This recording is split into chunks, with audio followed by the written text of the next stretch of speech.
गांव के रास्ते का विवाद और कानूनी अधिकार और उसका समाधान और प्रक्रिया। अक्सर कर गांव के अंदर छोटे छोटे रास्तों को लेकर, चकमार को लेकर लोगों के अंदर इसी प्रकार का विरोध रहता है कि भाई मेरे घर के सामने एक सड़क है, इस सड़क को दूसरे ने कब्जा लिया है, मकान बनाया है लेकिन सड़क 5 फुट की थी, अब 3 फुट की रह गई है, ऐसे वगैरह वगैरह। ऐसे ही आप मसलों से गुजरते होंगे। तो आइए आज की इस वीडियो में हम बात करेंगे कि गांव के जो रास्ते हैं उनका विवाद और कानूनी अधिकार और समाधान की पूरी प्रक्रिया आखिर किस प्रकार से है। यानी गांव के रास्ते मुख्य रूप से दो प्रकार के होते हैं, और सरकारी चकमार्ग निजी भूमि से निकलने वाले यानी पारंपरिक रास्ते, और दोनों के लिए कानून का अलग अलग प्रावधान है।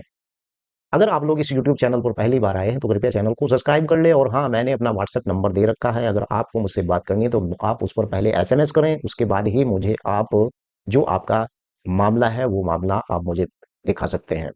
तो चलिए शुरुआत करते हैं वीडियो की। आपको मेरा व्हाट्सएप नंबर मेरी स्क्रीन पर ही मिल जाएगा, कहीं दूर जाने की आपको आवश्यकता बिल्कुल भी नहीं पड़ेगी। चक मार्ग आखिर क्या होता है? मैंने आपको पहले ही बता दिया कि रास्ते दो प्रकार के होते हैं भाई, कानून जिनके अलग अलग होते हैं। चक मार्ग सरकारी रास्ता, वह कब्जा होने पर क्या करें? अगर चक मार्ग है, चक मार्ग गांव के बीच में तो होगा नहीं। चक मार्ग होता है जब आप कहीं पर भूमि लेते हैं, खेती की भूमि लेते हैं, प्लॉट लेते हैं, या फिर आप किसी उद्योग के लिए कोई पट्टा आपको मिलता है, तो वहां पर जाने के लिए भाई रास्ता भी तो चाहिए। तो चकबंदी के दौरान ऐसे भूमियों के ऊपर रास्ता जाने के लिए वहां पर चक मार्ग छोड़े जाते हैं। चक मार्ग का मतलब यही है कि आपके खाता, खेत, प्लॉट, जमीन के ऊपर रास्ता, इसे कहते हैं चक मार्ग।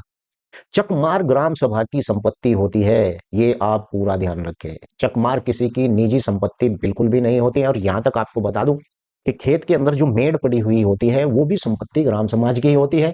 अक्सर कर लोग उसे आड़ों से काट लेते हैं और सोचते हैं कि जमीन बढ़ा ली है, लेकिन वो कागजों में भूमि उतनी रहेगी, भले ही वो उस मेड़ को दूसरे के खेत में रख दें। ये ध्यान रखने वाली बात है।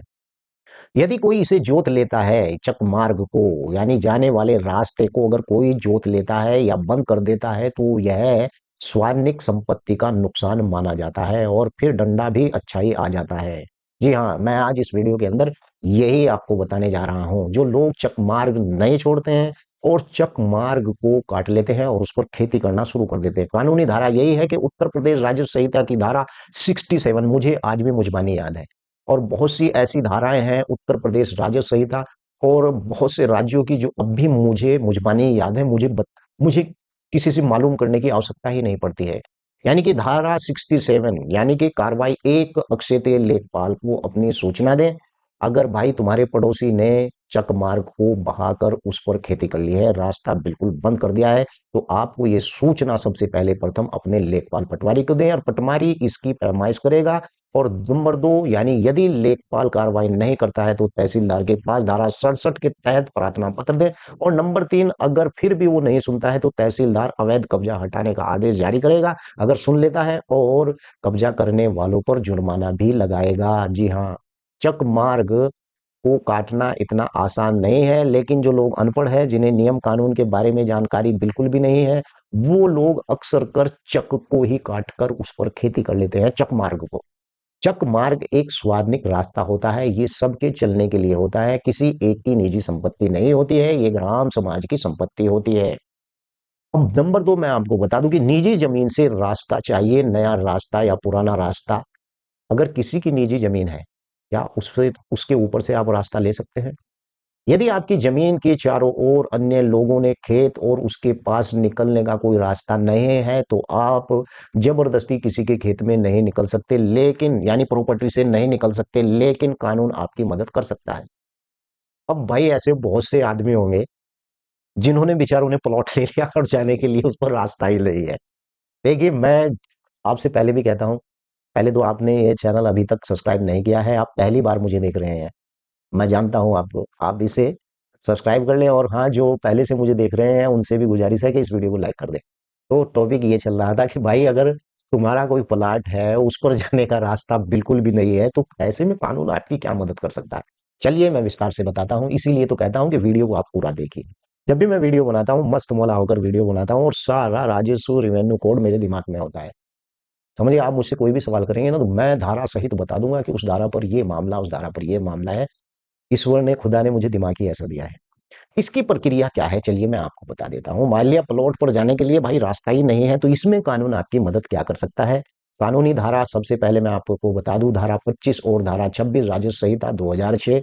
और साथ ही आपको बता दूं कि प्रक्रिया यही है। नंबर एक के धारा 25 पुराना रास्ता, यदि आप वर्षों से किसी रास्ते पर उपयोग कर रहे हैं, यानी आप पहले से ही अपने प्लाट पर जाने पर किसी रास्ते का उपयोग कर रहे थे और अब किसी ने उसे रोक दिया है, भाई मकान के मालिक ने आकर प्लॉट पर दीवार कर दी है, तो आप तहसीलदार के पास आवेदन कर सकते हैं और तहसीलदार मौके पर जांच करवाकर रास्ते को बहाल यानी रिस्टोर कर सकता है। नंबर दो, धारा 26 के अंतर्गत एक नया रास्ता, यदि आप नंबर दो पर यही बात है कि यदि के पास आपके पास कोई रास्ता नहीं है, मान लीजिए कि भाई कोई रास्ता नहीं है, तो आप उसे उपजिला अधिकारी एसडीएम के पास नया रास्ता मांगने के लिए आवेदन कर सकते हैं।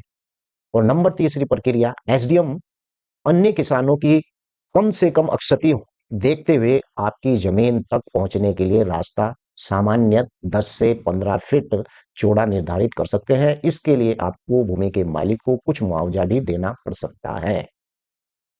अब भाई इस प्रकार की बातें कोई भी यूट्यूबर, शर्त लगा लो मेरे से, अगर कोई बताता नहीं बताता, लेकिन ये सब कुछ मैंने पढ़ रखा है उत्तर प्रदेश राजस्व संहिता से, और मैंने आपको धारा भी बता दी। आप उन धाराओं के अंतर्गत जाकर वहां पर देख भी सकते हैं। अगर मेरी बात गलत निकलती है तो 1,000 रुपए आप मुझे ही देंगे, समझ गए, हार जाएंगे आप। ठीक है ना भाई। तो ये थी वो प्रक्रिया। अगर आपकी भूमि पर जाने के लिए रास्ता बिल्कुल नहीं है और प्लाट आपका ऐसी जगह पर है कि वहां पर जाने के लिए कोई रास्ता नहीं है, रास्ते के विवाद का समाधान, अगर रास्ते में विवाद है तो उसके समय समाधान के 3 प्रभावी कारण हो सकते हैं। नंबर एक, चरण नंबर एक, कि ग्राम पंचायत स्तर पर प्रयास, और सबसे पहले आप ग्राम प्रधान, गांव के जो सम्मानित व्यक्ति होते हैं उनके साथ बैठकर आपसी सहमत से समाधान का प्रयास करें, और लिखित समझौता, पंचायतनामा सबसे आसान रास्ता है। दूसरे चरण में मैं आपको बता दूं कि उप जिला अधिकारी एसडीएम को आप प्रार्थना पत्र दे सकते हैं। जैसे कि मैंने बताया कि यदि सहमति आपकी नहीं होती है, कोई आपको रास्ता नहीं देता है भाई आपके प्लॉट पर जाने के लिए, या पहले रास्ता था वहां पर लेकिन अब रास्ता रोक दिया है, तो सहमति आपको, अगर आपकी सहमति गांव के लोगों से नहीं बन रही है, भूमि के मालिक से नहीं बन रही है, तो संपूर्ण समाधान दिवस एक तहसील के अंदर लगता है, और तहसील दिवस जिसे कहा जाता है, वहां पर एसडीएम की लिखित शिकायत आपको देनी चाहिए, और शिकायत में स्पष्ट करें कि रास्ता कब से बंद है और इसमें कितने लोगों को परेशानी हो रही है। एसडीएम, पुलिस, राजस्व टीम, लेखपाल, कानून को मौके पर भेजकर पैमाइश उसकी करी जाएगी। नंबर तीसरा चरण यही होता है, क्योंकि मैं विस्तार से बता रहा हूं आपको और आपको पता होना चाहिए। तीसरे चरण में मैं आपको बता दूं, निषेध आज्ञा, यदि विपक्षी रास्ता रोकने के लिए कोई निर्माण, दीवार आदि कर रहा है, तो आप सिविल कोर्ट जाकर स्थगन आदेश, उस पर स्टे भी ला सकते हैं। अब मुझे इस वीडियो के नीचे लिखकर बताएं कि आपके रास्ते पर किस प्रकार का विवाद है। आप मुझे व्हाट्सएप पर एसएमएस भी कर सकते हैं और मुझे बताएं कि रास्ते पर विवाद किस किस प्रकार का है, और ये भी बताएं क्या जिस तरीके से मैं वीडियो में आपको खुलकर बात बताता हूं, या और कोई यूट्यूबर भी इसी तरीके से आपको समझाता। मैं देहाती भाषा में समझाता हूं, और यूट्यूबर जो है पता नहीं फारसी भाषा में समझाते हैं, लोगों को समझ में नहीं आता, थोड़ी बहुत देर देखने के बाद वीडियो उसे स्किप कर देते हैं। लेकिन मेरी वीडियो अगर आप पूरा देखेंगे तो आपको जमीन से संबंधित हर एक मैटर की पूरी जानकारी, स्थगन आदेश, स्टे ऑर्डर भी आप ले सकते हैं, ताकि विवादित स्थल पर यथास्थिति बनी रहे। भाई रास्ता था वो बंद कर रहा, तो ऑर्डर लिया, स्टे ऑर्डर, स्थगन ऑर्डर, और वो रास्ता झुका तो ही रुक जाएगा, वो आगे दीवार ही नहीं कर पाए। लेकिन इसमें महत्वपूर्ण सावधानी मैं लास्ट में आपको बताकर चलता हूँ। मोड़ को बिल्कुल ना काटे कभी भी, खुद कानून हाथ में आपको बिल्कुल भी नहीं लेना चाहिए। जो मेड़ होती है ना, मेड़, सॉरी मैं मोड़ बोल रहा था उसे, मेड़ जो होती है, खेत की जो मेड़ होती है, उसे बिल्कुल भी हाथ, यानी कि खुद अगर आप उसे काट रहे हैं तो आप कानून हाथ में ले रहे हैं, लेकिन दूसरी की जो मेड़ होती है उसे बिल्कुल भी आपको काटना ना चाहिए।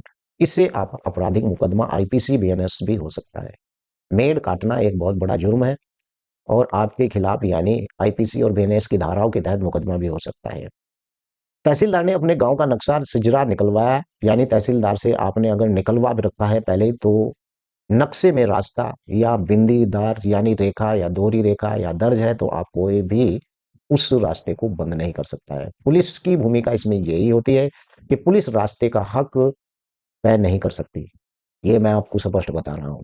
लेकिन यदि रास्ते को लेकर झगड़ा हो रहा है तो धारा 163, यानी धारा 144 और धारा 145 के तहत विवादित जगह को तब तक के लिए बंद कर सकती है पुलिस जब तक कि कोर्ट से फैसला ना आ जाए।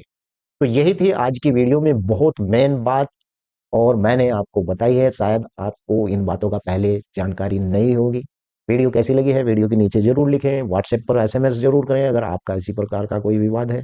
तो चलिए जल्दी ही अगली वीडियो में फिर आप लोगों के सामने हाजिर होता हूँ। जय हिंद, जय भारत, खुदा।